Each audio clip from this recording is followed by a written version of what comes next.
Olá, queridos alunos, sejam todos bem-vindos. Hoje nós vamos falar sobre um tema de grande relevância, que é o tema das emendas à Constituição.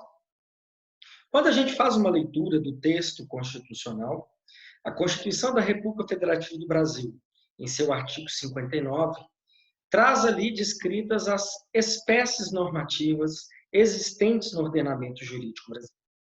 Dentre elas, uma vai ter uma proeminência. Uma delas vai se destacar justamente em razão da sua importância e da sua relevância para a ordem jurídica, que são justamente as emendas à Constituição. Nós sabemos que a Constituição ela é fruto do poder constituinte originário.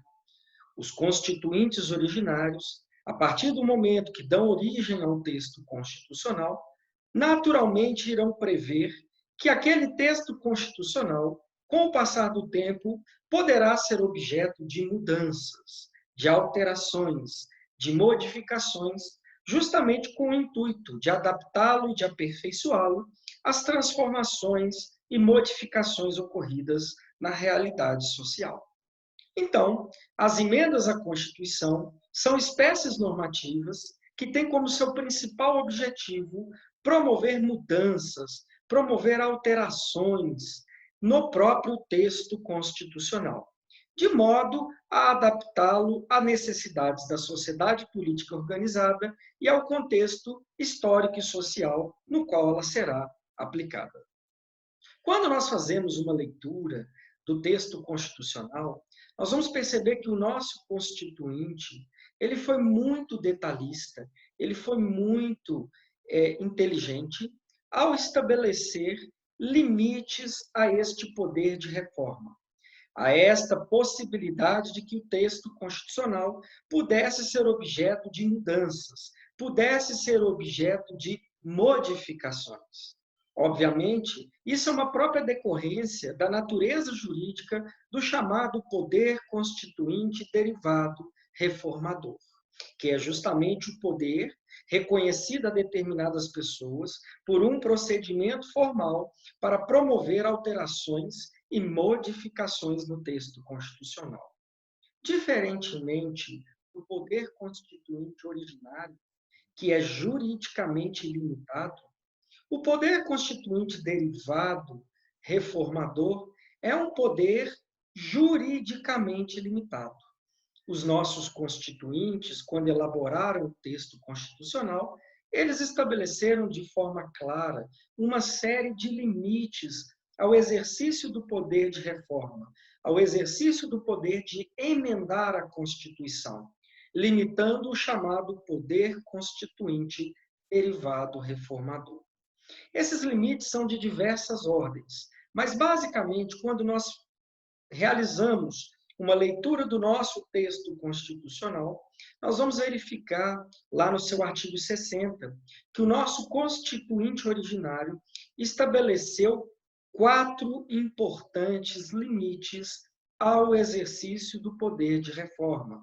4 importantes limites jurídicos à possibilidade de edição de emendas à Constituição, que são justamente o limite de competência ou de iniciativa, o limite temporal ou circunstancial, o limite procedimental e o limite material ou de conteúdo. O nosso constituinte originário, ele estabelece de forma muito clara quem, quando, por qual procedimento e sobre quais matérias poderá promover mudanças no texto constitucional. Obviamente que a grande preocupação de nosso constituinte foi que, reconhecendo o texto constitucional como centro axiológico normativo da ordem jurídica e reconhecendo a sua importância, a sua essencialidade, a sua fundamentalidade, a sua centralidade normativa e a superioridade hierárquica das normas constitucionais, o nosso constituinte estabeleceu uma série de limites, procedimentos mais dificultosos, procedimentos mais burocráticos, procedimentos mais rigorosos para que fosse possível promover uma alteração no texto constitucional. Por esse motivo, a Constituição da República Federativa do Brasil, ela é classificada por determinados autores como uma Constituição super rígida, ou para alguns autores como uma Constituição rígida, justamente pelo fato de que eu não posso promover alterações no texto constitucional, tal como eu crio normas jurídicas infraconstitucionais. O nosso Constituinte, sabiamente, estabeleceu um procedimento muito mais burocrático, muito mais rigoroso, muito mais dificultoso para se promover alterações no texto constitucional.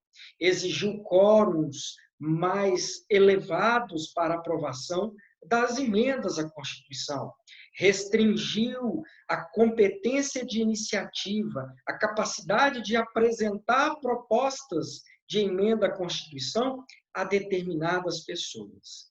Então, quando nós realizamos a leitura do artigo 60 da Constituição da República, ali estão todos os limites ao exercício do poder de emendar, ao exercício do poder de reforma reconhecido pelo Constituinte originário. E é o que nós faremos agora. Nós analisaremos o limite de competência ou de iniciativa, o limite temporal ou circunstancial, o limite procedimental e o limite material ou de conteúdo. A primeira pergunta que nós temos que nos fazer é: quem são as pessoas ou órgãos que têm competência, que têm legitimidade para apresentar propostas de emenda à Constituição? Essa é a nossa primeira pergunta.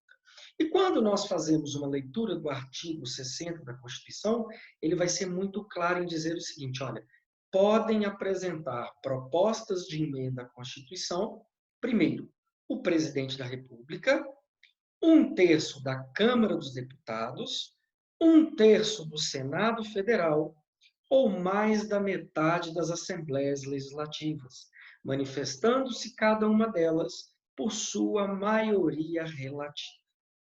Aqui estão, portanto, as únicas pessoas legitimadas a propor emendas à Constituição. E aí temos uma primeira consideração. Observem vocês que o nosso Constituinte originário não reconheceu legitimidade, não reconheceu competência ao povo para apresentar propostas de emenda à Constituição. O povo, portanto, não detém legitimidade para, de forma direta, promover mudanças no texto constitucional. Não houve a previsão de uma legitimidade, de uma iniciativa popular de propostas de emenda à Constituição. O que, para alguns autores, deve ser objeto de crítica, principalmente se nós lembrarmos que todo poder emana do povo, a ideia da soberania popular, e segundo, que nós estamos em um Estado democrático. E uma das bases do Estado democrático é justamente essa capacidade que deve ser reconhecida ao povo, enquanto destinatário das normas jurídicas, enquanto construtores da sociedade política organizada, de atuarem diretamente na construção do seu Estado e, obviamente, do seu texto constitucional. Mas fato é, o nosso Constituinte originário não reconheceu legitimidade ao povo para diretamente propor emendas à Constituição, para modificar o texto constitucional. Feitas essas considerações, vamos então voltar aos legitimados. Primeiro, o presidente da República, enquanto chefe do Executivo. Segundo, 1/3 da Câmara dos Deputados, 1/3 dos membros da Câmara dos Deputados poderá subscrever uma proposta de emenda à Constituição. 1/3 do Senado Federal, 1/3 dos senadores, portanto, poderá subscrever a proposta de emenda à Constituição. E, por fim, mais da metade das Assembleias Legislativas, manifestando-se cada uma delas pela maioria relativa dos seus membros. Observe, portanto, se nós temos 26 unidades da federação, 26 estados-membros, mais o Distrito Federal, então nós teremos que ter uma proposta subscrita por pelo menos 14 assembleias legislativas, colhendo a assinatura da maioria relativa de seus membros. Essas são, portanto, as pessoas legitimadas a apresentarem propostas de emenda à Constituição. Esses são os chamados, portanto, limites de competência ou de iniciativa à edição de emendas à Constituição. Além dos limites de iniciativa ou de competência, nós também temos os chamados limites circunstanciais ou temporais à edição de emendas à Constituição. Quando nós fazemos uma leitura do artigo 60 da Constituição da República, nós vamos perceber que o nosso Constituinte destacou que, em determinadas situações, diante de determinados fatos concretos, não é possível promover emendas à Constituição. E são eles: o estado de defesa, o estado de sítio e a intervenção federal. E o Constituinte assim o fez porque nós estamos diante de três situações fáticas, três situações jurídicas em que há um notório instabilidade institucional, uma notória situação de desordem político-administrativa. E justamente nesse contexto de instabilidade institucional, de desordem político-administrativa, não seria adequado que o texto constitucional pudesse estar suscetível a ser modificado. É uma limitação que tem por objetivo preservar a importância e a rigidez do texto constitucional, impedir que, durante esses momentos de grave comprometimento da ordem pública, nesses momentos de instabilidade institucional, o texto constitucional não pudesse ser alvo de modificações, que poderiam, por exemplo, ser influenciadas por essa situação de desordem ou por essa situação de instabilidade institucional. Então, nós temos aí o estado de defesa, o estado de sítio e a intervenção federal. Notem duas coisas importantes. O Estado, a intervenção estadual, não é hipótese impeditiva de apresentação de emenda à Constituição da República, mas o é a proposta de emenda às constituições estaduais, desde que aquele Estado esteja realizando intervenção estadual em um dos seus municípios. Prevê a quase totalidade das constituições estaduais existentes no Estado brasileiro. Segunda observação importante é que o artigo 60 da Constituição, ele diz que não poderá ser objeto de emenda à Constituição durante a vigência do estado de defesa, do estado de sítio e da intervenção federal. Diante dessa redação, muitos autores vêm dizendo o seguinte: olha, durante o estado de defesa, o estado de sítio ou intervenção federal, você pode até apresentar a proposta de emenda à Constituição. O que ela não pode ser é deliberada, discutida e votada. Então, as propostas podem ser recebidas pelas casas legislativas. O que não pode ocorrer é uma deliberação e uma votação no sentido de emendar a Constituição. Porque o que o artigo 60 faz é vedar que a Constituição seja emendada na vigência dessas três situações excepcionalíssimas. Então, essas são as duas considerações importantes para que nós tratemos dos chamados limites circunstanciais ou temporais à edição de emendas à Constituição. E agora nós vamos entrar nos chamados limites procedimentais. O nosso Constituinte originário, reconhecendo que as normas constitucionais são normas jurídicas especiais, dotadas de características que as diferenciam das demais normas jurídicas, como a centralidade, a essencialidade, a fundamentalidade, a superioridade hierárquica, ele previu um procedimento muito mais burocrático, um procedimento muito mais rigoroso para que fosse possível modificar o texto constitucional. Até porque o texto constitucional é o centro axiológico normativo de toda a ordem jurídica. É ele que dá estrutura, é ele que dá forma, é ele que organiza e limita o poder do Estado. e, portanto, ele deve sofrer uma proteção, ao ponto de nós criarmos uma relação de hierarquia entre as normas constitucionais e as normas infraconstitucionais. Seguindo essa lógica, o que o nosso Constituinte originário estabeleceu como limite ao poder constituinte derivado reformador? Ele estabeleceu o seguinte, olha, ele viu que a proposta de emenda à Constituição, para ser aprovada, ela tem que ser aprovada em ambas as casas legislativas, em 2 turnos por 3/5 dos seus membros. É o que exige o artigo 60 da Constituição da República. E aqui, importantes observações devemos fazer. Primeira delas, professor, aonde se inicia a tramitação de uma proposta de emenda à Constituição? Eu vou dizer para vocês, depende de quem a elaborou, depende da chamada autoria. Por quê?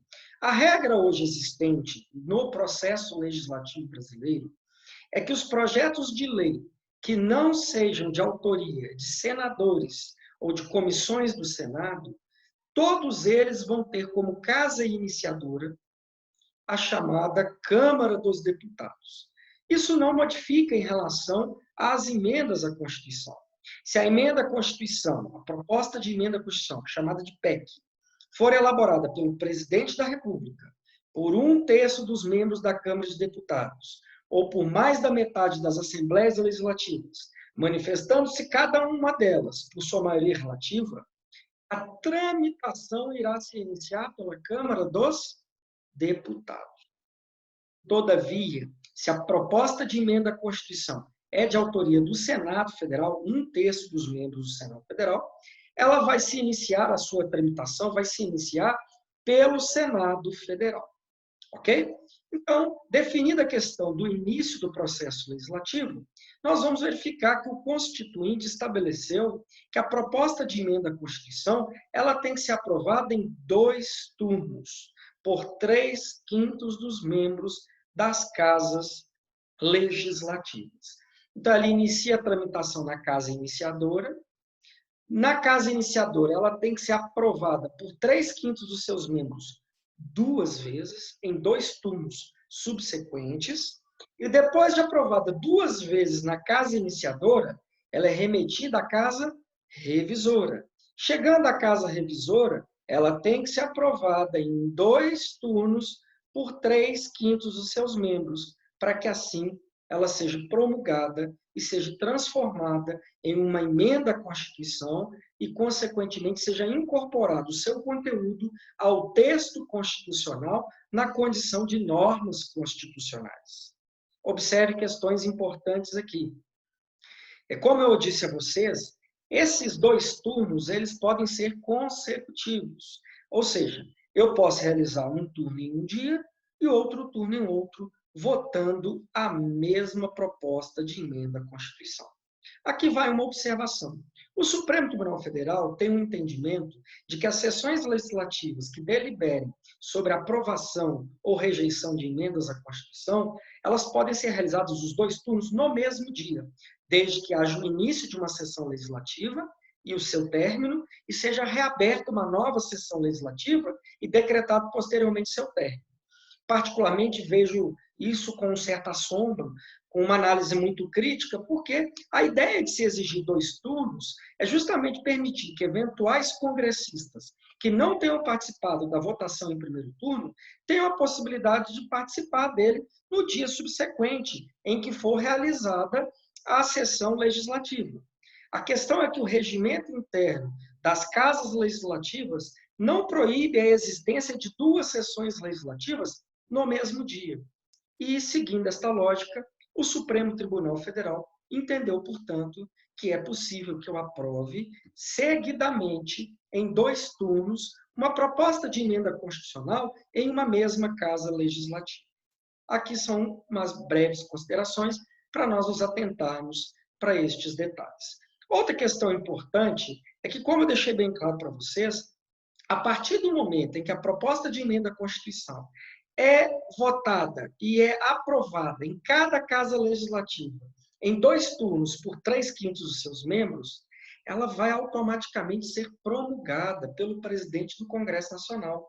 As emendas à Constituição, elas não estão sujeitas a sanção ou veto. Elas não se aplicam a ela a chamada fase deliberativa executiva. O Poder Executivo não realiza sobre elas um controle posterior, como acontece com as leis complementares, como acontece com as leis ordinárias, por exemplo. Então, o presidente da República não exerce juízo de sanção ou veto sobre emendas à Constituição, porque quem a promulga é a mesa do Congresso Nacional, na pessoa do presidente do Congresso Nacional. E, portanto, ela não se sujeita à chamada fase deliberativa executiva. Então, nós temos aí, então, muito claro que, diferentemente das leis ordinárias, diferentemente das leis complementares, que são aprovadas em apenas um turno, no caso das leis ordinárias por maioria simples, no caso das leis complementares por maioria absoluta, no caso das emendas à Constituição, nós exigimos, o Constituinte, na verdade, exigiu 2 turnos e a aprovação por 3/5 dos seus membros. Estes, portanto, são chamados limites procedimentais à edição de emendas à Constituição. Agora, lembre-se de uma coisa: se a proposta de emenda à Constituição aprovada na Câmara de Deputados ou no Senado Federal for objeto de emenda pela outra Casa Legislativa, esta emenda aqui inserida deve ser objeto de nova apreciação pela Casa Iniciadora. Isso porque, em nome do princípio do bicameralismo, nenhuma espécie legislativa, à exceção das resoluções, ela pode ter sua redação final vigente sem ter sido aprovada por ambas as casas legislativas. Outra importante consideração é que meras emendas de revisão de texto, meras emendas destinadas a conformar o texto gramaticalmente, sintaticamente, sem que tenha modificação de conteúdo, não precisam ser reapreciadas na Casa Iniciadora. Essa necessidade de reapreciação de emendas só ocorre se a emenda modificar conteúdo. Se não for submetida a uma reapreciação na Casa Iniciadora, nós estaremos diante de uma situação de flagrante violação ao princípio do bicameralismo, que exige, no âmbito do Poder Legislativo Federal, do processo legislativo federal, a participação igualitária de ambas as casas legislativas. E, para finalizar, nós devemos falar dos chamados limites materiais, os limites de conteúdo. A questão que nós vamos discutir aqui é: todas as normas constitucionais, professor, elas podem ser objeto de emenda à Constituição? Elas podem ter seu conteúdo modificado? Nós vamos verificar que, de acordo com o entendimento, obviamente, da doutrina e da jurisprudência, interpretando o artigo 60 da Constituição da República, nem todas as normas constitucionais, nem todas as matérias e conteúdos previstos na Constituição podem ser objetos de emenda à Constituição. E o artigo 60, lá no seu parágrafo 4º, ele vai ser muito claro em dizer: não será objeto de proposta de emenda à Constituição tendente a abolir o quê? Forma federativa de Estado, separação de poderes, voto direto, secreto, universal e periódico, e direitos e garantias individuais. Essa é a redação do artigo 60 da Constituição. O que o nosso Constituinte originário fez foi, reconhecendo que o poder constituinte derivado, reformador, que esse poder de reformar e emendar a Constituição não é ilimitado, estabeleceu que determinadas matérias, dada a sua fundamentalidade, por serem da essência da Constituição brasileira, elas não podem ser objeto de propostas que tendam a abolir essas matérias ou restringir a sua eficácia. O que não impede, portanto, e aqui uma importante consideração, que eu crie emendas à Constituição para ampliar a eficácia, para ampliar a efetividade, para majorar a proteção conferida pela Constituição a estas 4 matérias constitucionais. O que eu não admito são propostas de emenda à Constituição que tendam a abolir, a restringir a eficácia, não aquelas que, porventura, venham complementar, venham agregar, venham ampliar, majorar a eficácia destes preceitos constitucionais. E nós vimos aqui, primeiro, forma federativa de Estado. A federação é um aspecto basilar da forma de organização do poder no território brasileiro. Nós somos um Estado federal, em que o poder é descentralizado político e administrativamente. Então, a forma federativa de Estado não pode ser abolida. Nós não podemos ter uma proposta de emenda à Constituição que nos transforme, por exemplo, em um Estado unitário. Isso é expressamente vedado pelo artigo 60 da Constituição da República, que reconhece, portanto, o federalismo como essência da Constituição da República Federativa do Brasil de 1988. Segundo aspecto importante é a separação dos poderes. A separação dos poderes é um dos primados do Estado de Direito, é um dos primados das formas, dos mecanismos de controle do poder estatal. Então, não é possível que eu crie emendas à Constituição de modo a acabar com a separação dos poderes ou enfraquecer a forma como ela é concretizada pela Constituição da República. A separação dos poderes é reconhecidamente uma das características dos Estados democráticos, dos Estados de direito, em que o poder estatal é limitado a partir da divisão em funções, no caso do Brasil, legislativa, executiva e judiciária. Então, eu não posso ter propostas de emenda à Constituição tendente a abolir a forma federativa de Estado, nem a separação dos poderes. Terceira vedação é no que diz respeito ao voto secreto, direto, universal e periódico. Nós não podemos ter, de acordo com a Constituição da República, uma emenda para criar o voto censitário, para criar o voto vinculados à questão de raça, à questão de etnia ou outras características. O voto tem que ser direto, o voto é secreto, o voto tem que ser periódico. Observem aqui que a Constituição não diz que o voto tem que ser obrigatório. Isso faz com que muitos doutrinadores, muitos estudiosos, estabeleçam a possibilidade de que no Brasil seria possível, através de uma emenda à Constituição, a criação do chamado voto facultativo, que não é objeto da presente aula, mas nós precisamos deixar bem claro que o artigo 60, parágrafo 4º, em momento nenhum, ele trata o voto obrigatório como sendo uma característica, como sendo uma cláusula pétrea.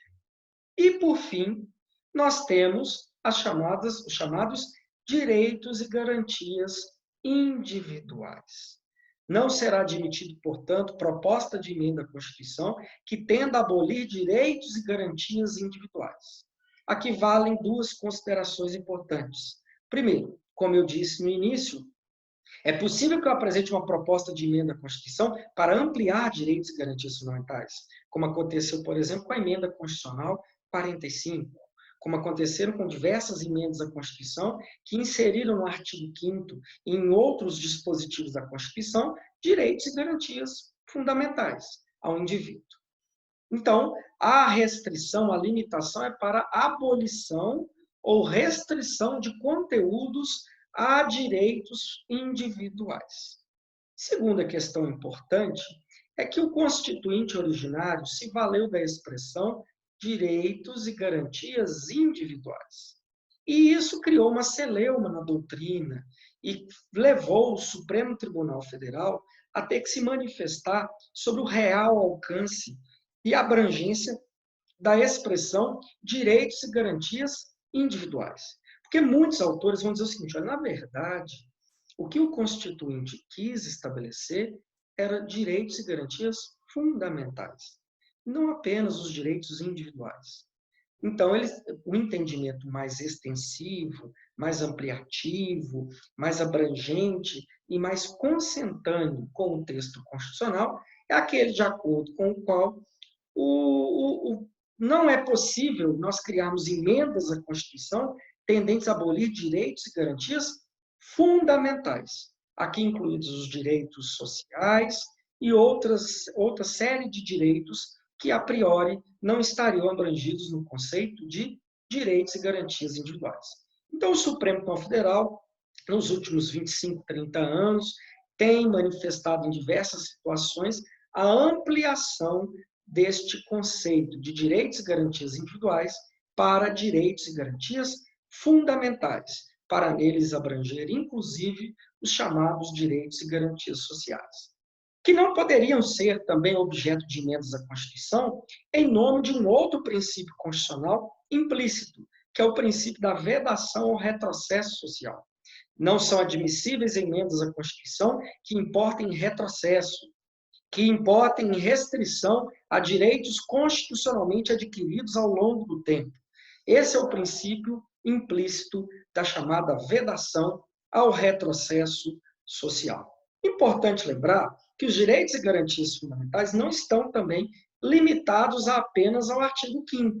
Os direitos e garantias fundamentais previstos no nosso texto constitucional, eles estão dispersos por vários dispositivos. Então, nós temos no artigo 5º, no artigo 6º, no artigo 150, nós temos as chamadas limitações constitucionais ao poder de tributar, que são direitos e garantias do contribuinte e, portanto, direitos e garantias fundamentais, de acordo com o entendimento da doutrina e da jurisprudência. Nós temos depois, mais para frente, educação, família, ciência e tecnologia, que também são considerados, meio ambiente, que também são considerados direitos e garantias fundamentais. Essas são importantes considerações que temos que deixar muito claro. Essas matérias descritas no artigo 60, que são chamados limites materiais ao poder de emendar, ao poder de revisar o texto constitucional, são conhecidas como cláusulas pétreas. Para muitos autores, núcleo intangível, núcleo duro do texto constitucional, porque elas são insuscetíveis de serem modificadas através de emendas à Constituição, senão para ampliar, senão para aprimorar a sua eficácia e a sua efetividade.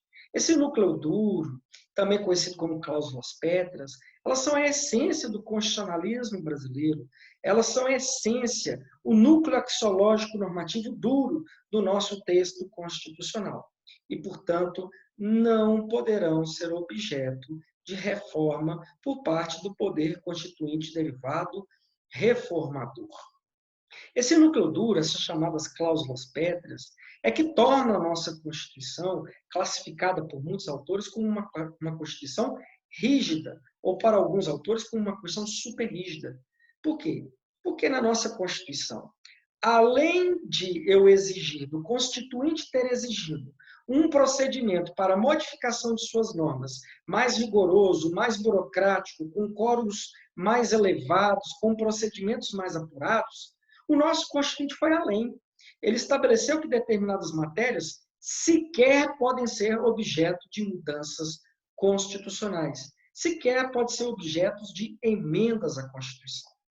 Então, no conteúdo da nossa aula de hoje, eu gostaria de deixar bem claro o papel importante que as emendas à Constituição demonstram, e exercem dentro do ordenamento jurídico brasileiro e no ordenamento jurídico comparado, e os limites estabelecidos pelo nosso Constituinte originário ao exercício do poder constituinte derivado reformador, a esta possibilidade de se editarem emendas à Constituição para modificar o texto constitucional.